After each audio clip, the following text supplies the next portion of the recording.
Muy buenas noches a todos los que están presentes en esta transmisión y que forman parte de la licenciatura en Derecho de la Universidad de Enriquez de León, así como al público en general que nos acompaña en este tercer bloque de nuestra cátedra El Derecho frente a las Nuevas Tecnologías. Le damos la bienvenida a cada uno de ustedes que nos siguen a través de esta transmisión vía streaming por nuestra fanpage de la Universidad Enriquez de León. Los invitamos a que escriban los comentarios, sus dudas o preguntas. Al finalizar la participación, nuestro ponente se abrirá una sesión de preguntas y respuestas, pero también en este caso es muy importante que esta conferencia, como es interactiva, les vamos a pedir, por favor, que tengan a la mano su dispositivo, dado que en un momento determinado, en un momento de la conferencia, se va a establecer un código QR, que en su momento, en este caso, va a ser necesario para que contesten una serie de cuestionamientos que les va a hacer nuestro ponente. Es para mí un gusto y un placer presentarles a nuestro invitado el día de hoy que nos acompaña. Previo a ello, también quiero comentarles que nos acompaña la maestra María Cruz Limón Parra y también el maestro Juan José Godoy en esta transmisión. Y así, por lo tanto, le damos la bienvenida a nuestro ponente, el maestro Juan Pablo Carvajal Camberos, quien en un momento determinado él tiene una amplia trayectoria, en este caso en el ámbito de la juventud, y por lo tanto para ello me permito leer de manera muy breve su currículum. Él es egresado de la licenciatura de Administración Gubernamental y Políticas Públicas y también cuenta con una maestría en Políticas Públicas ambas por la Universidad de Guadalajara. Ha sido representante estudiantil a nivel local, nacional, y también en un momento dado ha desempeñado distintas funciones que en su momento tienen que ver con relación a la juventud. El día de hoy nos va a compartir la ponencia denominada El rol de la juventud en el desarrollo de las nuevas tecnologías. Y para mí es todo un placer presentarlo a él y para ello le cedo el uso de la voz. Adelante, maestro Juan Pablo. Muchas gracias, doctor Rubalcaba. Bien, primero me gustaría agradecerles a la universidad, a los académicos, a los administrativos y a todo el personal que a veces no se alcanza a visualizar en las transmisiones, pero que tienen un esfuerzo muy importante. Me gustaría también agradecerle a las personas que están en este momento conectados. Tengo entendido, doctor, si no me equivoco, que tienen ya un día previo de trabajos y ya probablemente esta es la última transmisión que tienen el día. Entonces, yo sé lo complejo que puede llegar a ser la virtualidad y lo cansado para muchas personas, y por eso mismo me gustaría que más que una cátedra, una ponencia como tal, podamos llegar a un punto de hablar de que estamos generando un conversatorio, que estamos generando una conversación de jóvenes a jóvenes. O sea, eso es lo que más me interesa. Entonces, pues agradecerles nuevamente y me tocó desarrollar. Les voy a intentar presentar mi pantalla. Denme nada más un segundo, por favor. Y ayer que estaba intentando preparar algo para ponerme aquí a platicar con ustedes, me entró la duda o la intención de reflexionar un poco sobre cuál es el papel o el rol que tienen las juventudes. Sí se alcanza a ver ahí, ¿verdad, doctor? Mi Sí, claro que presentación. sí. Bien, Sí, gracias. claro que sí. ¿Cuál es el rol que tienen las juventudes en este tema tan importante? Y tuve oportunidad de ver algunos pequeños extractos de lo que han estado presentando y me imagino que hay muchas personas que son expertas en derecho y todo. La mayoría, pues, me imagino que han de ser estudiantes de esa licenciatura, y me veo en la necesidad de tener que hablar un poquito de una perspectiva más amplia. ¿A qué me refiero con esto? Eh, Creo que tenemos la necesidad de hablar de jóvenes como una parte importante de la población que hoy actualmente por la pandemia y por todas las condiciones que hemos tenido desfavorables de educación, empleo y muchísimas cosas, nos hemos visto vulnerados. Entonces, primero explicarles la dinámica de hoy o la que me gustaría tener con ustedes. Vamos a tener dos partecitas interactivas que van a ser súper sencillas. Nada más para eso necesitamos, como bien dijo el doctor Rubalcaba, un código QR para que puedan leer ahí el link a los que los va a dirigir y poder contestar algunas preguntas súper rápidas. Entonces, para dar inicio, me Bueno, creo que la importancia de reflexionar esto desde mi ángulo, que debo dejarlo en claro, no soy abogado de profesión, no soy abogado de la licenciatura, pero soy interesado de esas temáticas. Eh, el interés principal es reflexionarlo desde el ángulo de los derechos humanos. Y actualmente es crucial hablar de los jóvenes por 3 puntos en específicos que se los voy a dejar, intentar dejar claro. El primero de ellos es que el cambio demográfico en América Latina que estamos viviendo nos va a dar como resultado que en el 2030 tengamos una población que ya no es juvenil. Vamos a ser una población de adultos jóvenes. Entonces, ¿esto qué quiere decir? Que las personas menores de 29 años van a ser menos en el sector poblacional. Esto es muy importante porque yo me acuerdo cuando tenía 18 años, tengo poquitos más. Recuerdo cuando tenía 18 años, 19 años, mucha gente y muchos políticos decían que los jóvenes eran el motor de búsqueda, el motor de cambio y que teníamos que aprovechar ese bono demográfico, y ese bono demográfico donde éramos más jóvenes no generó ningún resultado positivo. Entonces, eso como un primer punto. Es importante hablar de los jóvenes porque el cambio demográfico no lo existe. Segundo, es en las juventudes donde más se expresan y se expresan de manera más clara las desigualdades económicas y territoriales.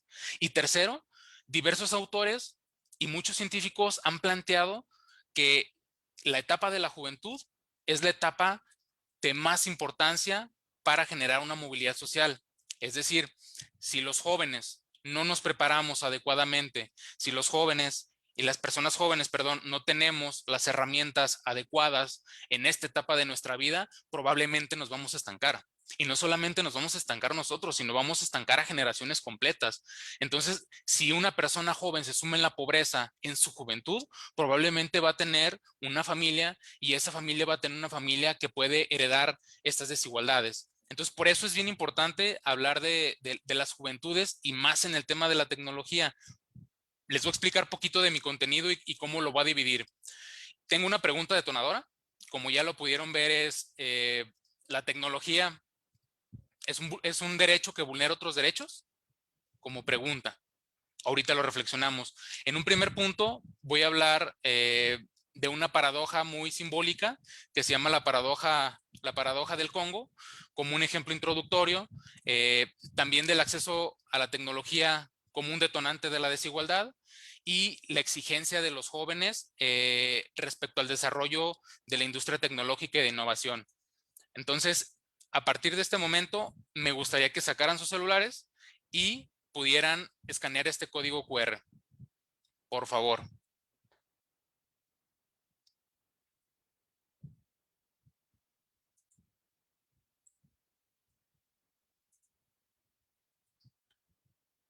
Si no pueden leerlo, digo, la página ahí está, se llama Mentimeter. La pueden encontrar en Google fácilmente.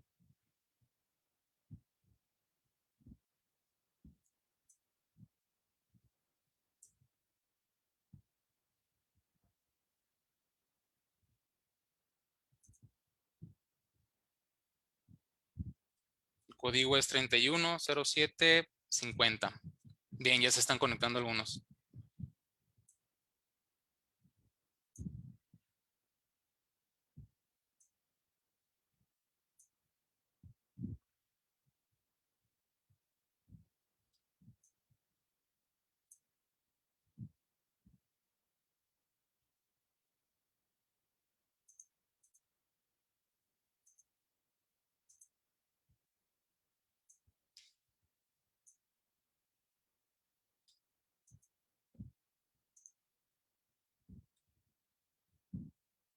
Vamos a dar unos momentos más.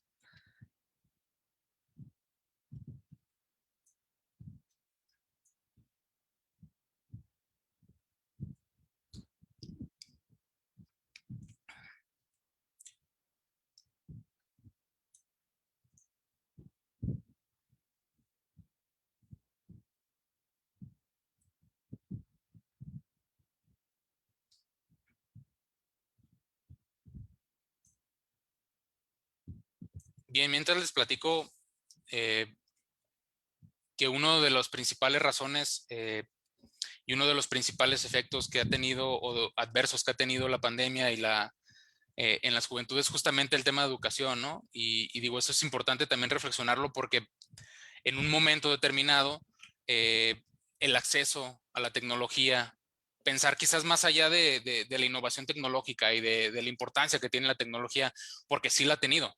No queda la menor duda de que la tecnología ha tenido una labor muy importante en el desarrollo y en el mejoramiento de las condiciones de vida de las personas, pero también el poco acceso o el nulo acceso de algunos sectores en específico, pues los ha dejado en la vulnerabilidad total.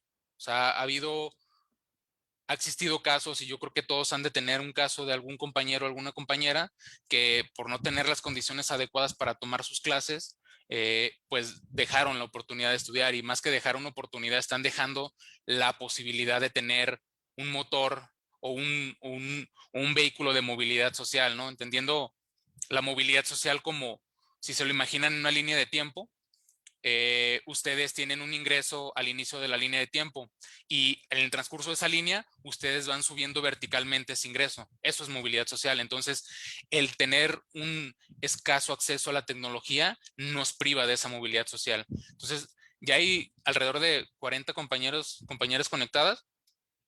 Les voy a transmitir ya las preguntas, ahí les van a aparecer, pero me gustaría que vieran los resultados que estamos teniendo. Y denme un minuto. Va. Sí se alcanza a ver alguien que me pueda decir, ¿se alcanza a ver bien mi pantalla? Sí, Ah, perfectamente. muy bien. Bueno, entonces iniciamos esta parte de la actividad y me gustaría que primero respondieran algo bien básico entre todas las personas que estamos aquí. Tienen tiempo para responder, no se preocupen. Me gustaría que me respondieran cómo se identifican para saber la audiencia que tenemos.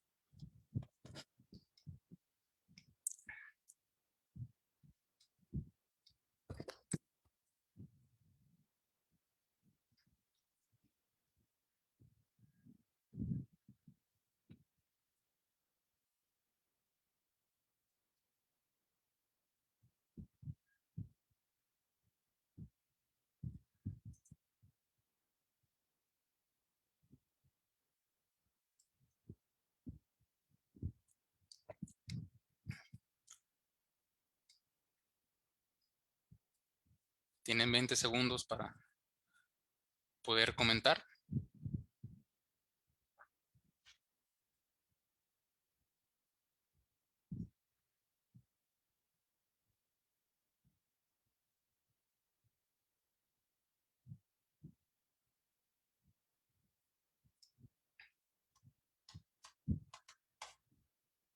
¿Sí pudieron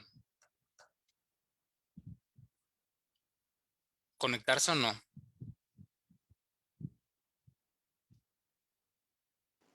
A ver. Maestro, en el quiz no está cargando aún estas opciones que estamos viendo en pantalla.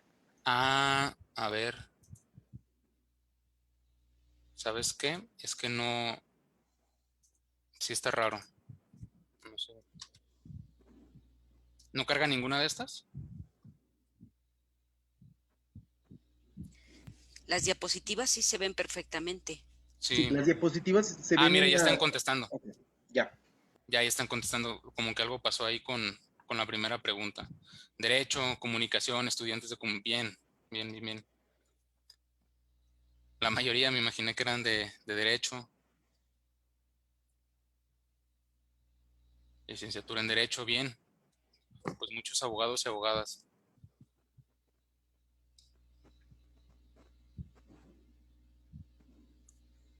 Comunicación. Hombre, era la pregunta pasada, pero bien.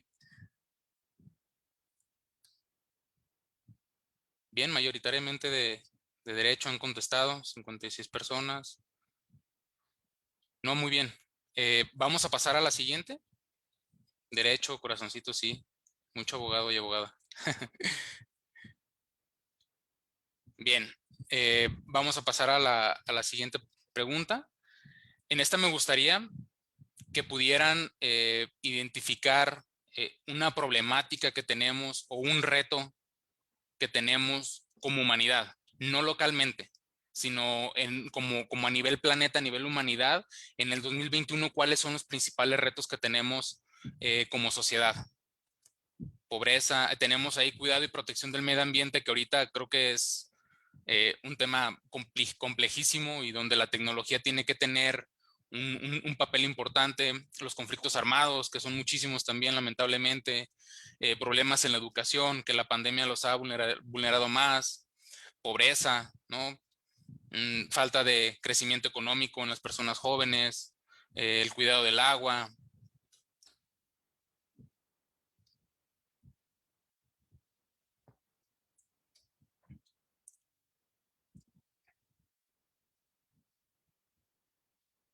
Bien. No, pues creo que en esta sí ganó y coincidimos la mayoría de personas. Creo que este momento es uno de los momentos más complejos a nivel mundial con una crisis ambiental, y realmente yo como joven hoy por hoy no encuentro o no veo una estrategia digna de para que podamos pensar en depositar nuestras esperanzas en futuras generaciones. Y también ese es un problema que ha derivado, digo, me voy a meter un poquito otro tema, pero que ha derivado mucho en problemas de ansiedad y depresión en las personas jóvenes. Y es justamente porque es bien complejo que una persona joven, un estudiante de derecho de segundo semestre, pueda pensar en qué va a pasar con ellos en 3 años, si probablemente vamos a seguir pese a lo que diga el gobierno, probablemente vamos a seguir en pandemia.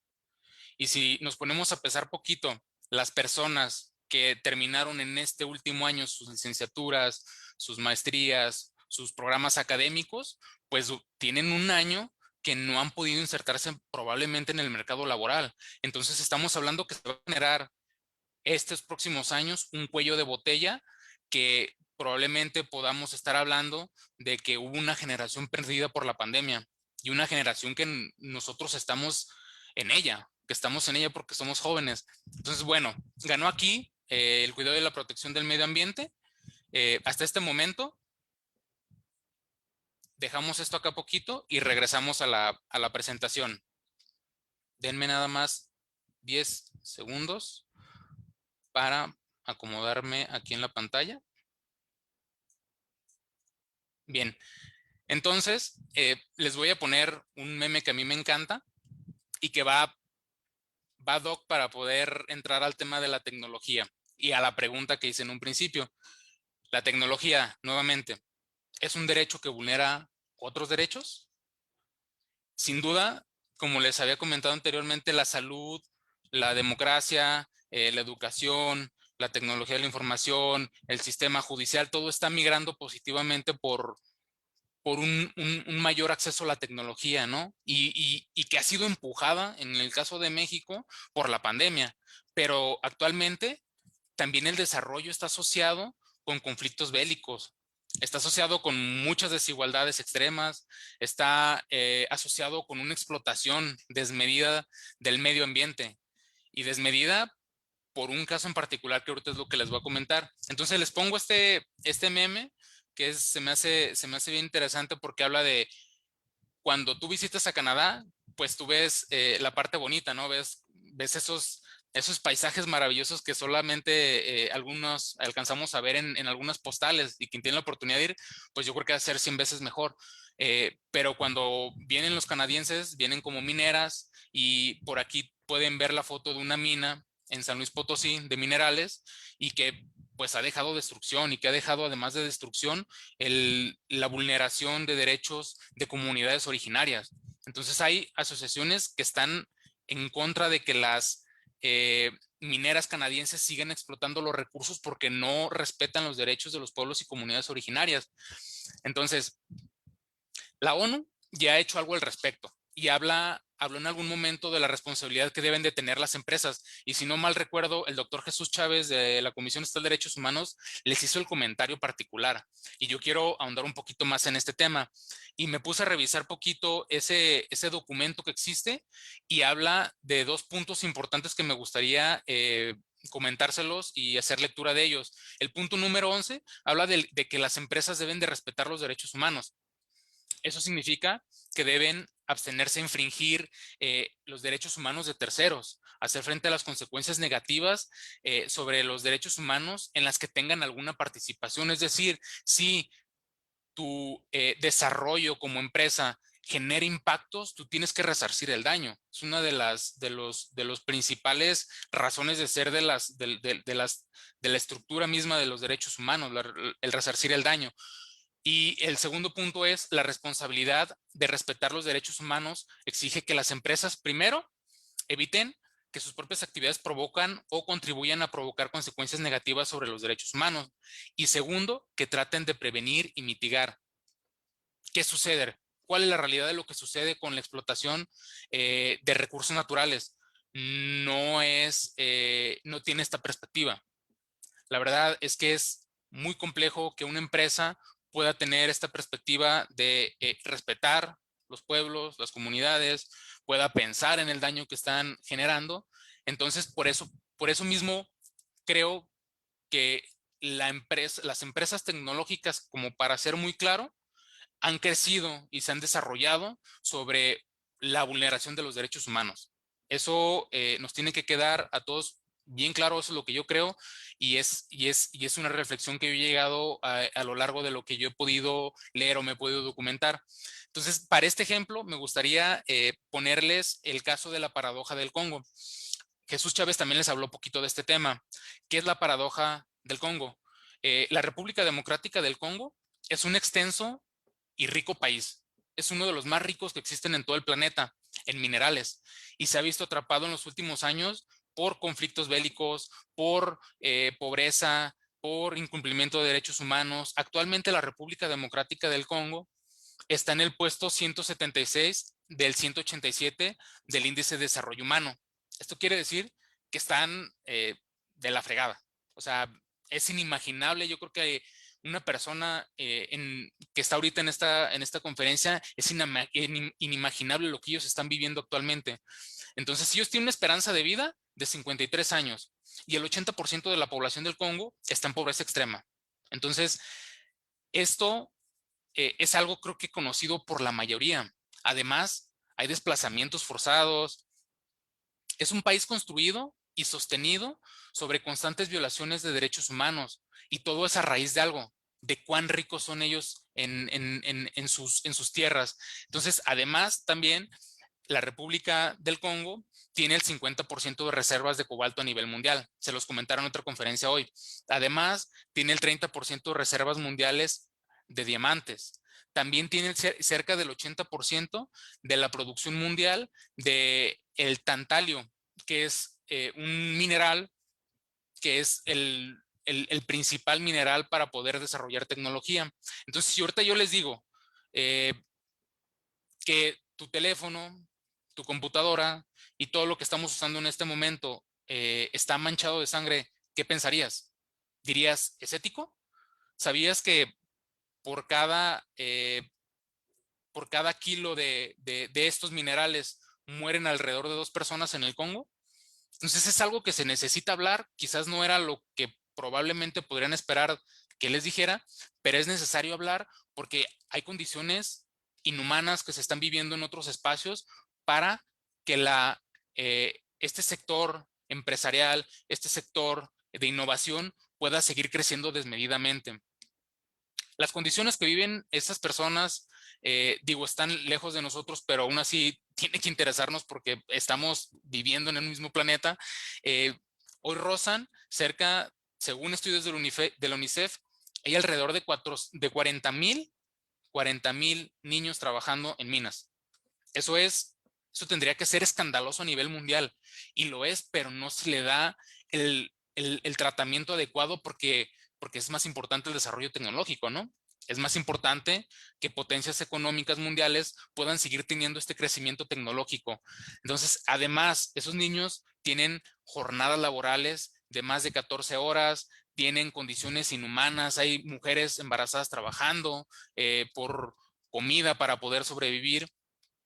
Y una de las principales problemáticas de que suceda esto, perdón, es sin duda una búsqueda constante de un crecimiento económico, y tecnológico sin control. O sea, necesitamos ser claros también en este sentido, y me gustaría decirlo en un enunciado. No hay un consumo ético bajo el capitalismo. No existe consumo ético de los grandes capitales. Solamente este tipo de situaciones hacen más grande aún la brecha entre ricos y pobres. Entonces, la paradoja del Congo es cómo un país tan rico tiene ese nivel de desarrollo, cómo un país tan rico no ha alcanzado, si es el punto clave para la tecnología respecto a la producción de ella, ¿por qué no ha crecido económicamente? Y en ese sentido les voy a recomendar un libro que se llama ¿Por qué las naciones fallan? Y habla en particular de los casos que se han vivido en África, y habla de que estos países, por la riqueza que tiene en sus minerales y la riqueza que existe en sus tierras, han estado ceñidas en conflictos constantes, y hay intereses económicos que han estado interviniendo para que sigan esos conflictos, para que siga la minería ilegal, para que sigan explotando las minas indiscrecionalmente. Entonces, es bien importante tomar esto y empezar con este punto, porque creo que debemos hablar de tecnología de la mano de lo que se viven en las desigualdades. Pero vamos respondiendo una pregunta. ¿Por qué es importante hablar de la desigualdad, y por qué aún es más importante poderla alinear a la tecnología? Importa en un primer momento porque el acceso a la tecnología es determinante para el desarrollo de las personas, o para acceder a una movilidad social ascendente, como se los dije en un principio. ¿Qué es esto? Que tú puedas crecer económicamente a lo largo de toda tu vida. La movilidad social es un derecho de todos. No es algo que se tiene que ganar a partir del esfuerzo. Es algo que te tiene que otorgar el Estado, estas posibilidades, estas herramientas. Entonces, si una persona no tiene las herramientas adecuadas para poder desarrollarse, probablemente va a ser algo que los va a atrapar en un hueco de pobreza a lo largo de su vida. Anteriormente, se creía que la desigualdad era señal de un crecimiento económico sostenido. Hay muchísimos autores de economía, y a mí me tocó todavía en la licenciatura que me dijeran que la desigualdad era síntoma de que había crecimiento. Es decir, si no hay desigualdad, o si no hay la oportunidad de que personas puedan ganar muchísimo dinero, probablemente no podría traducirse eso a inversiones de los grandes capitales. Y eso, amigos y amigas, es una mentira. Eso no existe, eso no es cierto. Se ha probado actualmente que esta creencia es falsa. Y esta creencia es de una corriente económica que se llama la economía de goteo, donde si tú eh, inviertes un capital, tarde o temprano va a caer en los deciles inferiores, y va a generar un cierto tipo de redistribución. Lo cierto es que no pasa esto. Lo que pasa es al contrario, que solamente las personas que pueden amasar este tipo de capitales son las que más se benefician de ellos. Y esto es hablar de una desigualdad positiva y negativa. ¿Cuál es esta? La desigualdad positiva es cuando un rico a través del tiempo se hace más rico, que es como el caso de muchos de los grandes millonarios en México. Y la desigualdad negativa es justamente las personas que a través del tiempo se hacen cada vez más pobres. Es decir, los pobres se hacen cada vez más pobres. Eso también es muy visto en México, y la pandemia lo ha visibilizado más. Un dato rápido que me gustaría comentarles es los ricos durante la pandemia, ellos tardaron 6 meses en recuperar las pérdidas que tuvieron durante el encierro. ¿Saben ustedes cuánto va a tardar una persona normal en recuperarse y tener los niveles de desarrollo económico que tenían antes de la pandemia? Muchos estudios nos han dicho, y nos dicen, y nos argumentan que alrededor de 10 años. Es decir, nos va a tomar a la mayoría de personas una década podernos recuperar económicamente, si nos recuperamos. Si realmente sirven estas políticas públicas que están implementando actualmente. Entonces, eso es Eso es muy complejo. Entonces es importante que podamos hablar desde la desigualdad para realmente visibilizar las problemáticas que tenemos. Entonces, les quiero hablar ya justamente del acceso a la tecnología como un detonante a la desigualdad. También ha existido un debate sobre el efecto que tiene la tecnología, del impacto positivo, negativo, o si solamente es positivo, o si puede hablarse de los dos. Y algunos autores como Roller o Waberman han dicho que tiene un efecto positivo el crecimiento en el crecimiento económico y el alcance general central, principalmente centrados en países económicamente desarrollados. Pero por otra parte, hay otros autores que dicen que contribuye a la desigualdad. ¿Por qué? Porque entre más desarrollo tecnológico hay más desigualdad, hay más pobreza, hay condiciones más precarias para otro grupo de personas que no puede alcanzar este tipo de tecnologías, vaya. A pesar de la discusión, existe un consenso en torno a la reflexión de que las tecnologías de la información generan un cambio de paradigma, ayudan.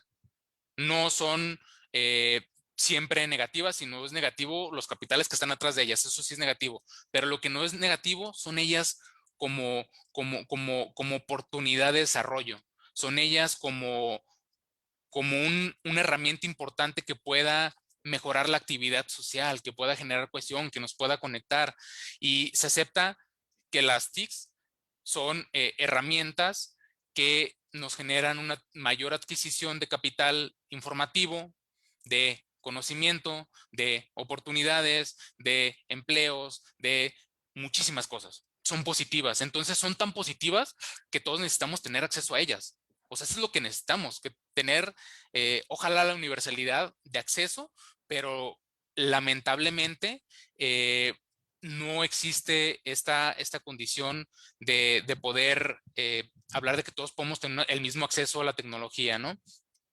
Entonces, vamos deshebrando este asunto de cuál es la relación directa que tiene la desigualdad y el acceso a la tecnología. Principalmente es algo que creo que ya es un concepto conocido por la mayoría, que es una persistencia de la brecha digital. ¿Qué es la brecha digital? El acceso desigual a condiciones o a herramientas tecnológicas, ¿no? Entonces, la brecha digital se origina por estas desigualdades sociales existentes al interior de los países que responden a diferentes factores.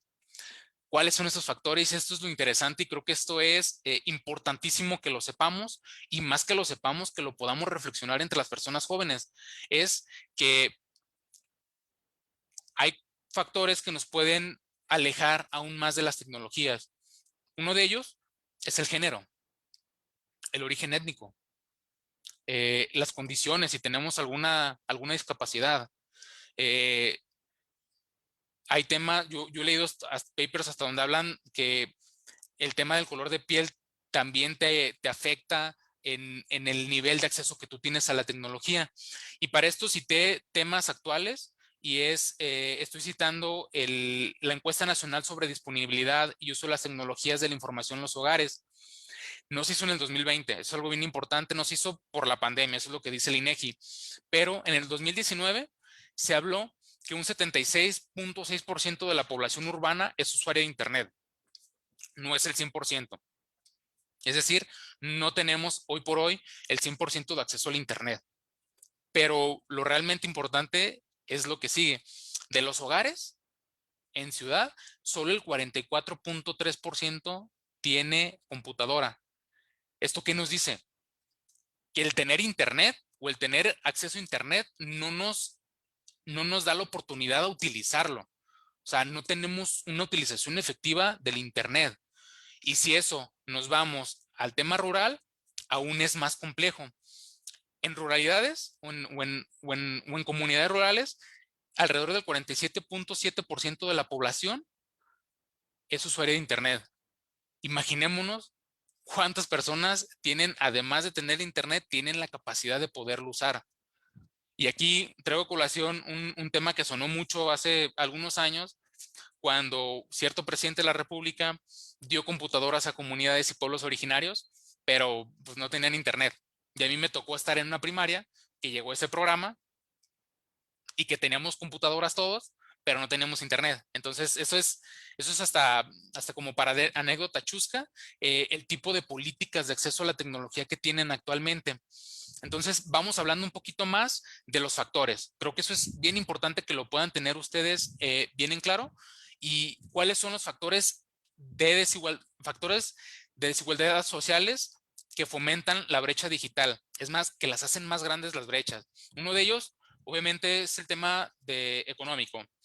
Los altos precios de las tecnologías de la información y los costos elevados de información, de infraestructura, hace que muy pocas personas o solamente las personas que puedan pagar por ellos, pues pueden acceder a ese tipo de beneficios. La geografía, las zonas rurales tienen menos acceso a este tipo a las tecnologías, a diferencia de las zonas metropolitanas o de las urbes. La edad, las brechas generacionales entre nativos y migrantes digitales, además de la vulnerabilidad socioeconómica de los jóvenes en relación con los adultos. Creo que este es un tema que ya no está tan, tan actualizado, pero es importante también mencionarlo. El género. Hay estudios que demuestran que el mayor porcentaje de personas que están sufriendo en la pandemia y que están sufriendo los efectos que actualmente tenemos son las mujeres. Entonces, segundo, es importante, además de hablar de cómo nos alcanza a todos o cómo se generan oportunidades parejas a todos para poder acceder a un desarrollo adecuado a través del acceso mínimo a tecnologías o un acceso universal a tecnologías, estas estrategias tienen que tener perspectiva de género. Si no, no sirven, porque las más afectadas de la pandemia han sido las mujeres. Eh, el empleo también como una condicionante del trabajo y es fuente de ingresos también. Y la integridad física, que era lo que les comentaba, si tienes alguna discapacidad, hace aún más complejo que tú te puedas acercar a la tecnología. Ahora imaginémonos, es importante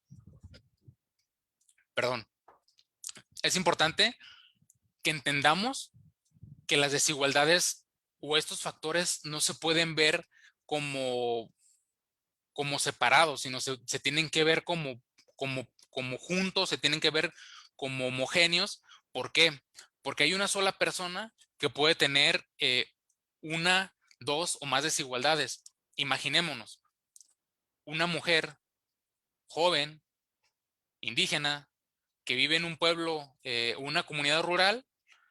Imagínense, esa persona, por el simple hecho de nacer en esas condiciones, tiene, creo que, nulo acceso a la tecnología en toda su vida. Y esto no es ético. No es ético que esas personas o que todas las personas no puedan tener este acceso igualitario a la tecnología, este acceso, y no, es más, no me gustaría que fuera que decirlo igualitario, sino particular, porque no todas las personas tienen las mismas condiciones para poder acercarse a la tecnología. Entonces, dicho esto, creo me gustaría ya llegar a poner como mis perspectivas de qué necesitamos hacer los jóvenes respecto a estas condicionantes como jóvenes que tenemos en la pandemia y que han sido vulneradas no solo por la pandemia, sino históricamente, porque históricamente nosotros hemos tenido condiciones adversas para desarrollo, porque como jóvenes somos las personas que hemos estado señaladas por no tener experiencia, por a veces ese adultocentrismo que nos dice, pues es que estás chavo, ¿no? No puedes acercarte o necesitas experiencia. Oye, pues ¿cómo quieres experiencia? ¿Cómo quieres que tenga experiencia si voy saliendo de la licenciatura, ¿no? Es algo que nos encontramos todos saliendo de ese huevito que nos da a veces la educación, quienes tenemos acceso a la educación. Imaginémonos quienes no. Entonces, nuestra prioridad número uno como jóvenes es no permitir que otras personas u otras generaciones escriban esta historia. Segundo es que seamos nosotros, las personas jóvenes, quienes rescatemos esta posibilidad de imaginar un mundo con mejores condiciones, no solamente para nosotros, sino para todas las personas. Entonces, les voy a comentar desde la perspectiva de los derechos humanos, cuáles pueden ser las exigencias respecto al desarrollo de la tecnología. al desarrollo de esta industria como tal, porque les he hablado de la tecnología como industria. Entonces, pues creo que no hay mucho que imaginarnos. Ya hay algo establecido. Hay un esfuerzo internacional que tiene más de 30 años en la ONU y en organismos de derechos humanos que ha ido transitando poco a poco. O sea, les voy a hablar de la Agenda 2030 poquito y por qué hablar de que la Agenda 2030 es resultado de esfuerzo de muchos años, porque atrás de ellas hay esfuerzos que se hicieron por generaciones, como los objetivos del milenio, hay declaraciones por el derecho al desarrollo, y todos hablan de cómo las personas tienen la necesidad de generar este crecimiento y este desarrollo a través de herramientas. Todos tenemos derecho a poder acceder a esas herramientas. Entonces, ¿de qué nos habla la Agenda 2030 actualmente? Respecto a la industria, la innovación y las infraestructuras. Bien sencillo. Habla de tener una industrialización sostenible. ¿Qué es esto? No pensar que estos grandes corporaciones, estos entes económicos, estos grandes poderes que existen detrás del desarrollo de las empresas, piensen que pueden tener ética o que pueden tener como un desarrollo sostenible. No se puede pensar en eso si no tienen un límite. Y justamente la Agenda 2030 está enfocada en respetar ciertos límites. Límites como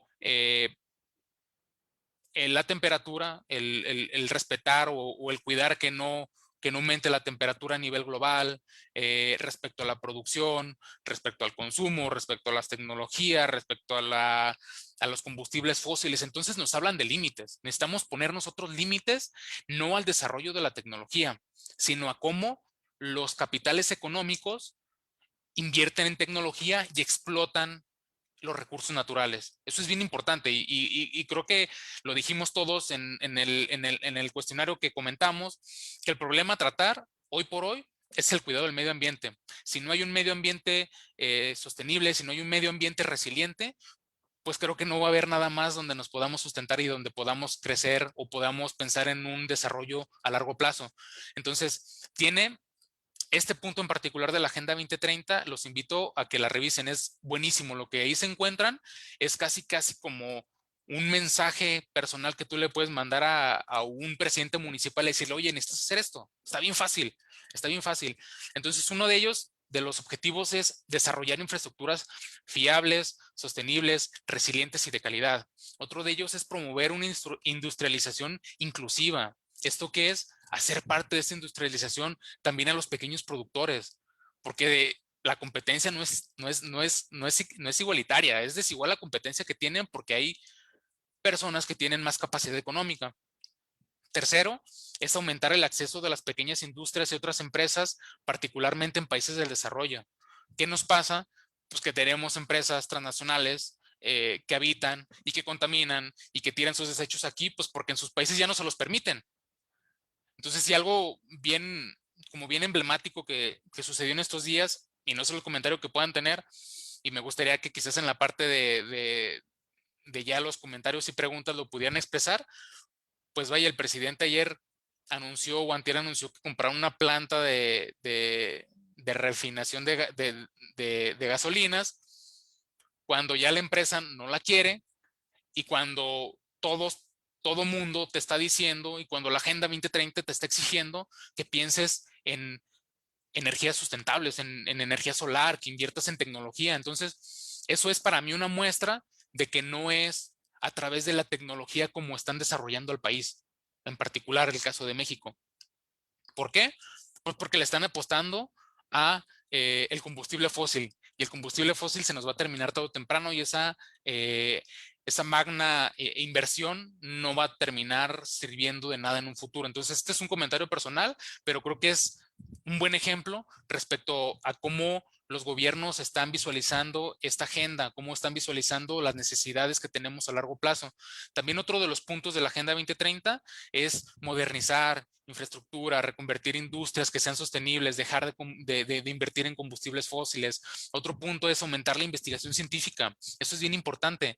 Y mejorar la capacidad tecnológica de las escuelas públicas. Es invertir en escuelas públicas para que muchas personas o para que la mayoría de personas puedan acceder a la educación. Vi que hablaron de educación y digo, es importante hablar de ello, pero también más allá de los retos que tenemos en la educación, los que tenemos acceso a ella, es cómo este derecho a la educación se vio violentado por la pandemia, pese a que en nuestra constitución ya está como un derecho, ¿no? La educación superior y decía que en el 2020 se iba a alcanzar la educación superior al 100% de la población y no es cierto, no se ha hecho eso, no se ha hecho lo necesario para poder acceder todos a ese tipo de oportunidades.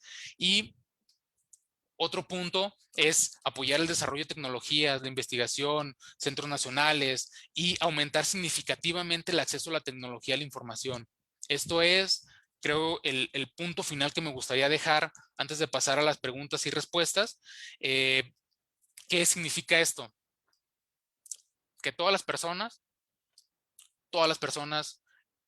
de comunidades indígenas, de personas en precariedad económica, de personas en situación de discapacidad, de personas migrantes, todos y cada uno de ellos y de ellas puedan tener acceso a una tecnología, puedan hacer uso efectivo de la tecnología y pueda servir esta como pedagogía, pueda servir esta como desarrollo económico y pueda servir esta como un vehículo de la movilidad social.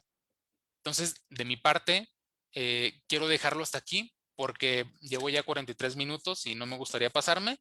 Entonces, les voy a pasar el siguiente link donde me gustaría que hiciéramos lo de las preguntas y respuestas. Este es otro código QR, es otro link, así que no sirve donde ya están. Les pido por favor que se puedan conectar a este nuevo código QR con esta nueva contraseña para poder iniciar las preguntas, respuestas, comentarios y todo lo que surja respecto a lo que les acabo de compartir.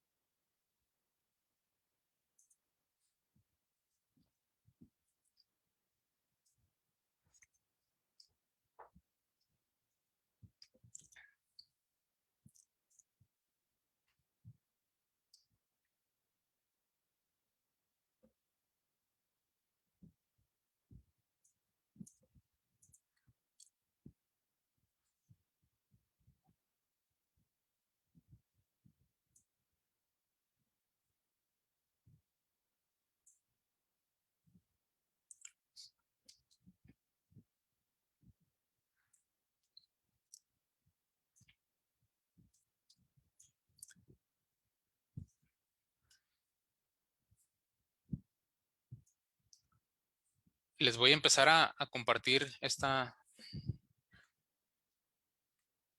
slide. A ver. ¿Me confirman si alcanzan a ver los comentarios?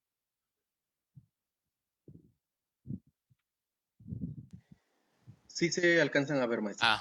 Muy bien, muchas gracias. Bien, a ver. ¿Qué tenemos? Innovación en el cambio, la innovación, ok. Creatividad, por supuesto. Pueden también, además, si tienen preguntas, ahí las podemos atender. Y sí me gustaría que se dieran la oportunidad a hacer el comentario que ustedes deseen. Vamos a ver todos y si se puede responder la mayoría de las preguntas, ¿no? Bien, el ver que lo más viable, analizado en el tiempo y capacidades en los que nos encontramos, la innovación, ser facilitadores con los más desfavorecidos, justo es eso, creo que es algo importante esto que comentas, no sé quién seas, pero me gustó cómo lo mencionas, creo que es bien importante ser nosotros que tenemos la capacidad de tener, o no capacidad, quizás tenemos la oportunidad de tener este tipo de herramientas y el acceder a este tipo de pláticas y de charlas. Y hay un esfuerzo enorme detrás de este tipo de congresos, no es algo que sea menor. Entonces, si tienen acceso a esto, pues hay que hacer algo por los que no tienen acceso a esto. Porque me imagino que hay personas que ni saben lo que es una plataforma, ni saben lo que es el Zoom, ni saben lo que es tener una clase online. Entonces es bien importante eso. Las juventudes juegan uno de los roles más importantes en sociedad, ya que se dan las innovaciones y actualizaciones de la nueva era, innovación al cambio, transformar estrategias para un buen manejo de la tecnología en el beneficio de la sociedad, creatividad. Es algo muy importante, ya que, como se menciona, somos el futuro. Y si desde pequeño no tenemos esa educación, ¿qué nos espera de grandes a nosotros, en nuestras futuras generaciones? Justamente a mí me siento identificado con esto que comentas, y lo repito, si nosotros no somos quienes rescatemos el futuro, no sé quién vaya a ser. Y si la pandemia no nos hace a nosotros poner las cartas sobre la mesa y hablar de lo que realmente le duele a la sociedad y lo que realmente nos duele a todos y a todos los jóvenes, pues preguntémonos, ¿quién lo va a hacer? ¿Quién lo va a hacer? Entonces, innovación del cambio, búsqueda de nuevas tecnologías y fuentes renovables de energía, importantísimo. A ver, no quiero que se me vaya. El ver qué es lo más viable analizando el tiempo y las capacidades en lo que nos encontramos. Una participación plena y real de los problemas ecológicos y tecnológicos. Creo que ese es uno de los grandes retos que tiene la tecnología en los próximos 10 años, el medio ambiente. Y quiero platicarles que hay una persona que es como muy reconocida a nivel mundial por la capacidad de innovación que tiene, que se llama Elon Musk, el dueño de Tesla, y que tiene ahí muchísimo dinero invertido en esto. Y no sé si se acuerdan que en Bolivia vivió un conflicto sociopolítico el año pasado, donde hubo un golpe de Estado, donde Evo Morales sale refugiado, llega aquí a México, estuvo creo que en Guadalajara, no sé si estuvo en Guadalajara, pero vi un meme respecto a eso, pero sí estuvo en México. Y cuando estuvo el pleno debate de que Estados Unidos tenía injerencias en este tipo de intervenciones a países en vías de desarrollo, como lo es Bolivia, como lo es México, como ha sido en Latinoamérica y como está demostrado en cuestiones históricas a lo largo de muchos años, él responde un tuit. Le responden a él primero y le dicen, es que el interés real que tiene Estados Unidos es sobre el litio, es sobre los minerales que tiene Bolivia. Y el golpe de Estado fue orquestado pues por poderes económicos, y sí se ha hecho antes. Entonces, no sé si fue a través de ellos o si tuvo algo que ver, no creo, pero lo que contesta él a mí me llamó la atención y se me hizo como un ejemplo muy claro de qué piensan esos grandes capitales. ¿Qué es lo que comenta? Él comenta que van a golpear a quien tenga que golpear y Estados Unidos se va a encargar de ello. Y fue un tuit que se hizo súper viral en todas las redes sociales, porque solamente demuestra realmente ese capitalismo puro que se vive en Estados Unidos. Entonces, vamos de nuevo acá. Es vital, pues el aprovechamiento óptimo de las mismas conlleva a la buena educación tanto ambiental como personal para las futuras generaciones, innovar la tecnología como pensamientos para mejorar el medio ambiente, así no comprometer futuras generaciones. ¿Por qué quería hacer esto? Este ejercicio, la verdad lo quería hacer porque se me hacía egoísta pensar en que yo tenía que decirles cuál era el rol de las juventudes, porque necesitaba saber qué ustedes pensaban primero.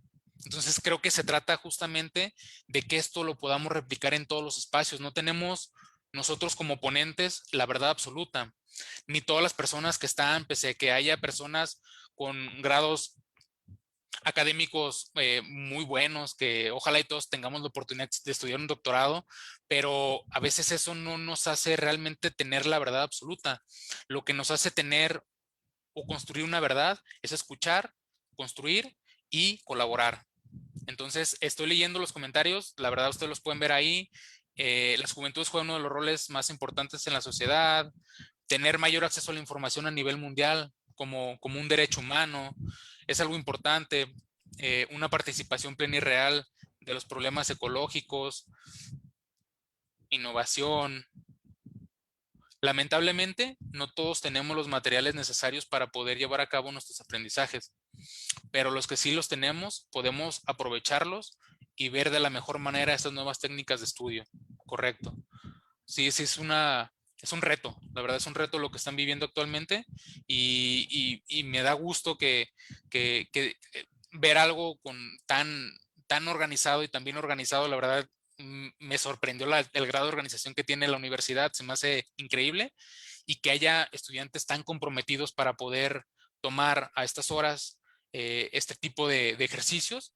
Y digo, sí, sí es un reto para todos, es un reto para los maestros. Yo imagino que hasta las personas que están aquí acompañándome como académicos, como directivos, yo creo que nunca se imaginaron vivir esta etapa de sus vidas y tener esta necesidad de adecuarse a las tecnologías.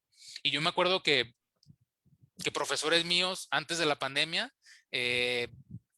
no sabían a veces cómo utilizar una herramienta tecnológica como una plataforma o algo, y ahorita yo veo que los que no saben ya a veces o fingen no saber utilizar las plataformas, pues somos los estudiantes.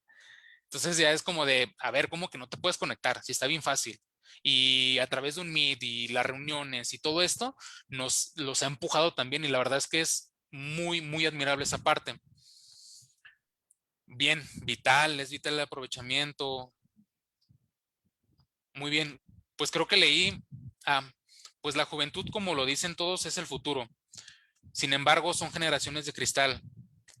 Nadie quiere pensar hoy en día, ¿ok? Las generaciones juegan un rol, ser un medio de comunicación, movimiento y evolución entre las personas. No, la verdad, creo que son muy buenos comentarios, y digo, como para finalizar, a no ser si hubo alguna pregunta, doctor Rubalcaba, en el Facebook que No, pudiera sí, sí los hay. responder. Sí, y hay bastantes, pero en este caso, por celeridad del tiempo, te voy a compartir algunas que son muy interesantes. A ver, Por ejemplo, nos pregunta, no sé qué tanto recuerdes de eso, Alejandro Elizardi, te agradece en este caso la ponencia, pero quiere saber tu opinión sobre el caso Jean-Pierre Bemba, que destruyó comunidades indígenas para que empresas internacionales extranjeras extrajeran material de esas zonas. ¿me puedes repetir el caso, por favor? Sí, Jean-Pierre Bemba, que destruyó comunidades indígenas para extraer materiales en esas zonas. Ok, digo, la verdad no conozco el caso en particular, y creo que me vería mal respondiendo esta porque no tengo conocimiento de este caso.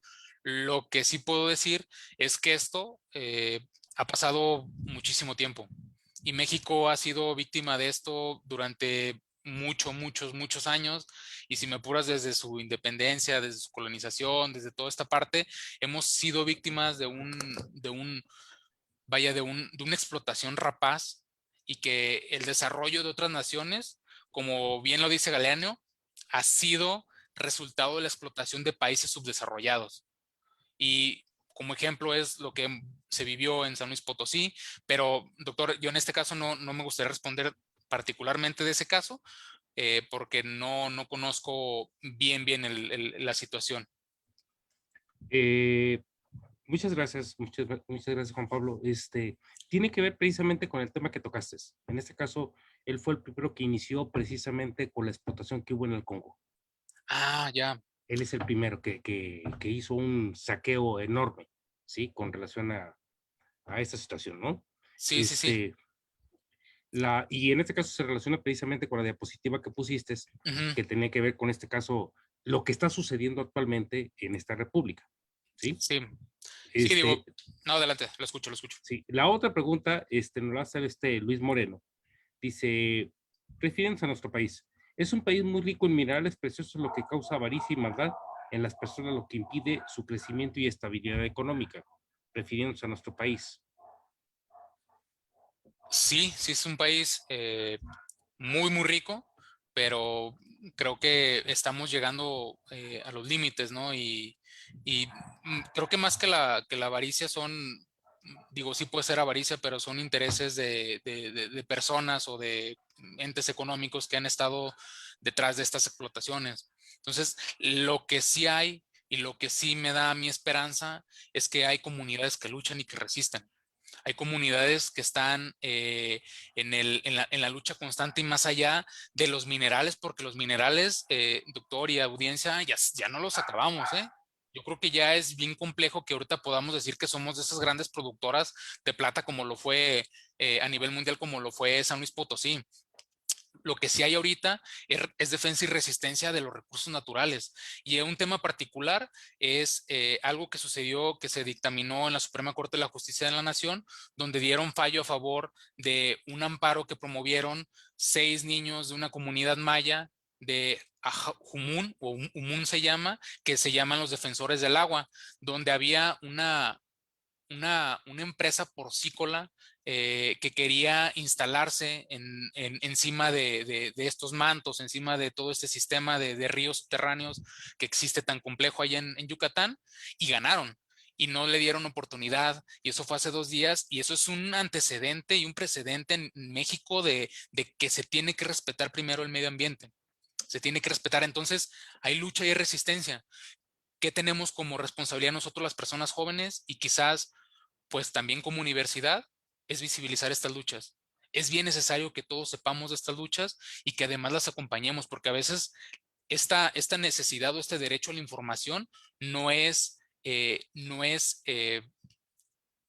vaya, no es real, no tenemos como todos el mismo acceso a la información, y yo creo que si nosotros como universitarios, asumiéndome yo como un universitario también, eh, tenemos esa corresponsabilidad social de ser como una caja de resonancia de estas problemáticas, pues probablemente en una cena en nuestra familia vamos a estar hablando de lo que está sucediendo con las comunidades originarias y la explotación. Entonces esto se tiene que discutir hasta en la mesa. Estas problemáticas tienen que discutir a ese grado.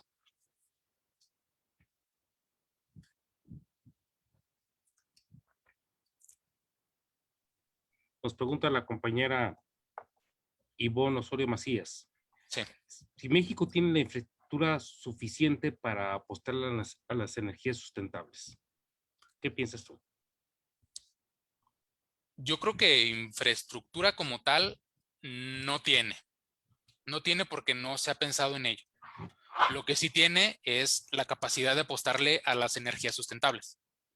Sí, sí tiene, hay algunos campos eólicos, hay mucho recurso natural para poder implementarlo, pero también el asunto con este tipo de energías también es pensarlo, o este tipo de estrategias de sostenibilidad es pensarlo también en lo local, más allá de pensarlo como que el gobierno nacional o el gobierno de México no tiene las capacidades porque no lo ha hecho, porque no ha invertido en ello, no es su estrategia hoy por hoy son los combustibles fósiles. Eso creo que nos ha quedado bien claro a todos.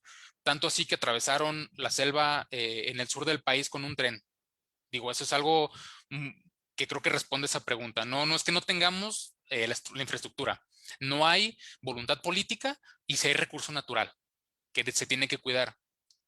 Entonces, respecto a ello, creo que tenemos que visualizar lo local y creo que podemos nosotros empujar a través de estrategias con gobiernos locales que pueda haber este cambio de paradigma, que puedan apostarle en caso de municipios, en nuestras propias casas, a la colección de agua de las lluvias, o sea, empezar nosotros a cambiar esa dinámica. Sé que no es la respuesta porque la respuesta está en niveles nacionales, internacionales, pero creo que es un modelo o un canal o un vehículo de concientización entre nosotros. Es un vehículo de cómo nosotros a nivel local podemos coincidir en ciertas problemáticas. Entonces, respecto a la pregunta, si nuevamente hay infraestructura, no, no lo hay porque no hay voluntad política.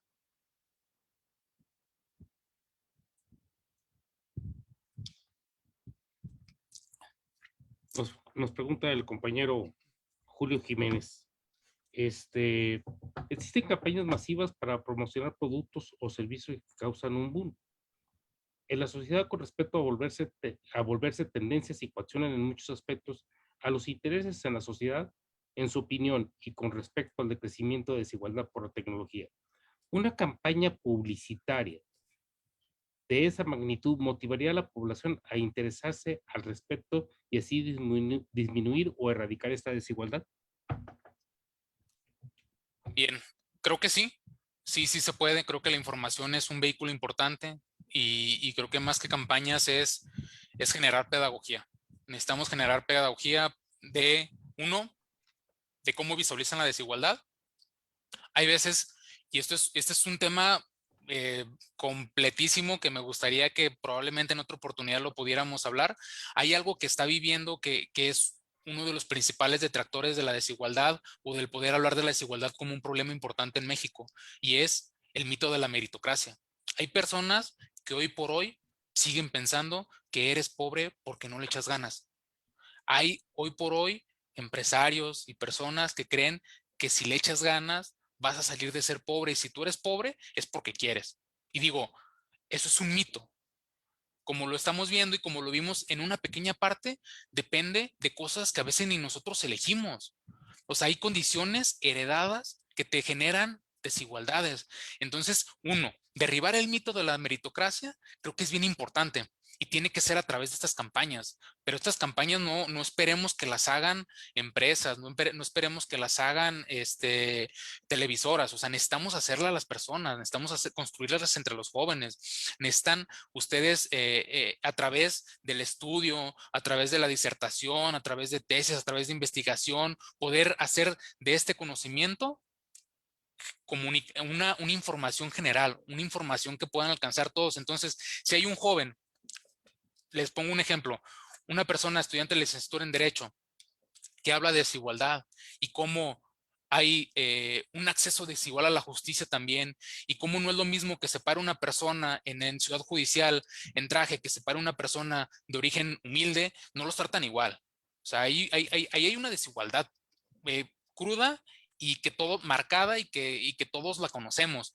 Entonces, ¿por qué no hablar de ello? ¿Por qué no a través de la educación y de esta oportunidad que tenemos poderlo hablar? Entonces, llegando al tema nuevamente, sí hay una oportunidad importante de poder combatir la desigualdad y el mito de la meritocracia a través de campañas, sí, nada más hay que hacerlas nosotros.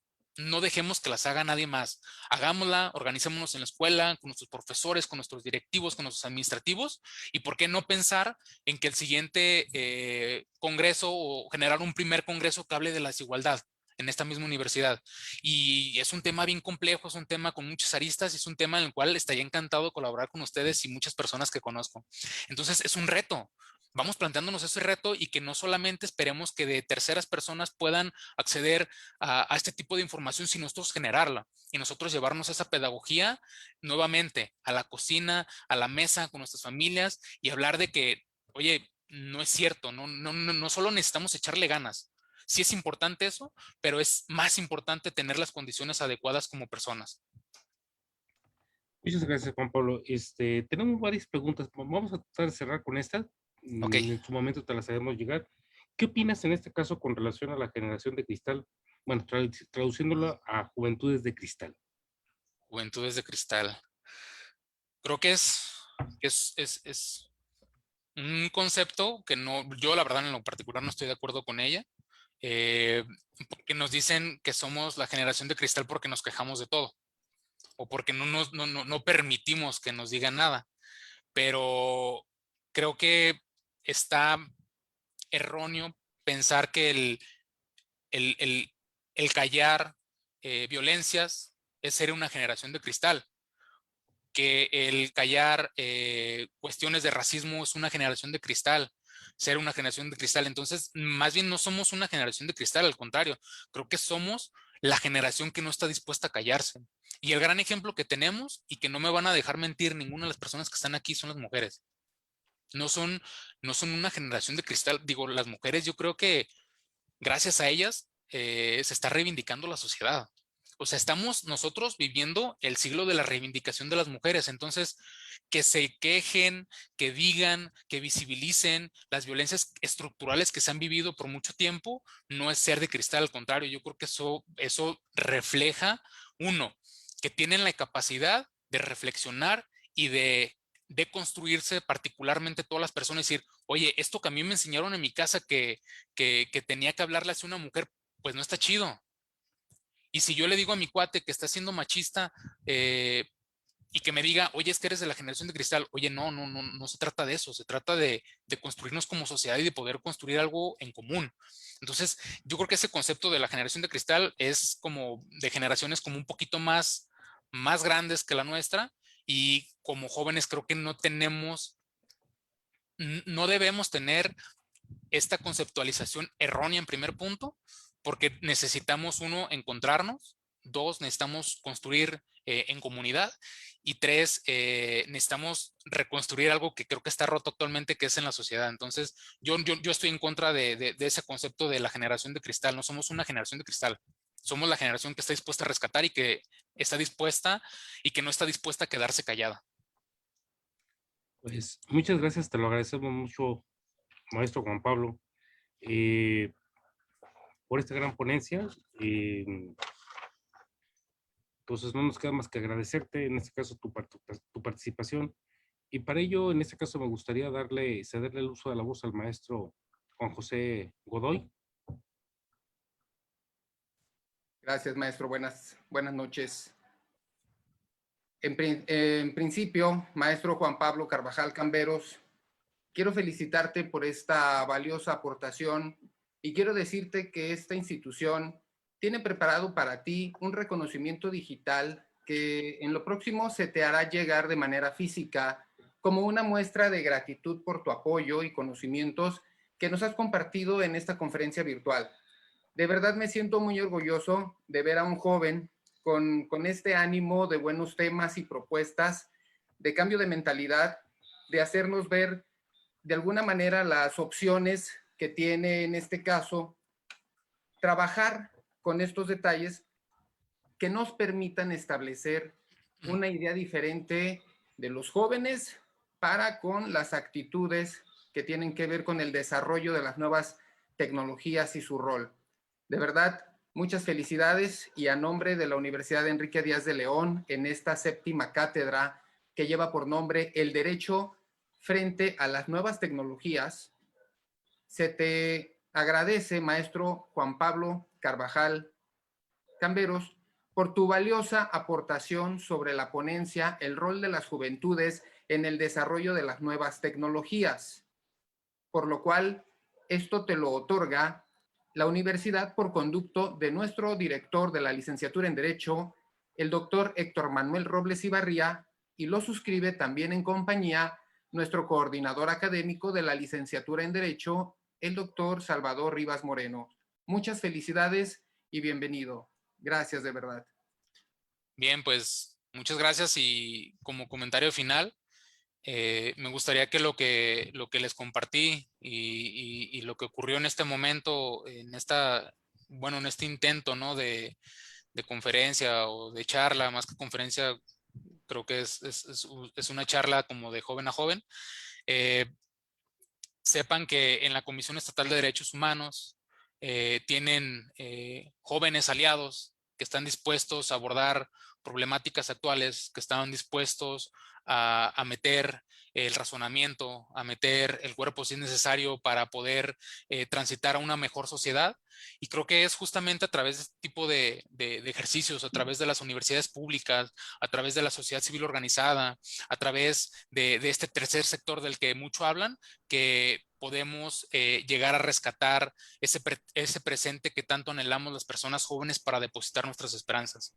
Entonces, el rescate de la sociedad, el rescate de este futuro, creo que es a través de la colaboración. Y pues nuevamente, muchísimas gracias a todas las personas, a los técnicos, al doctor Rubalcaba, al licenciado Juan José, a la maestra María, a todas las personas que están detrás.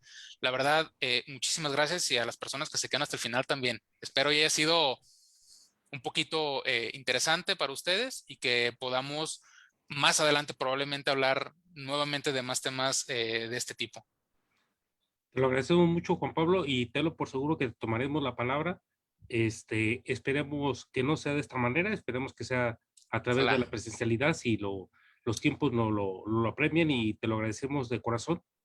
Tenlo por seguro que te vamos a tomar la palabra y por ahí te buscaremos, ¿sí? Gracias. Eso dalo por un hecho, ¿eh? Gracias, Pues bien, y buenas noches. buenas noches. A toda nuestra comunidad estudiantil le damos las gracias en esta jornada de la cátedra, y los esperamos el día de mañana con nuestras actividades. En buena hora y muy buenas noches para todos.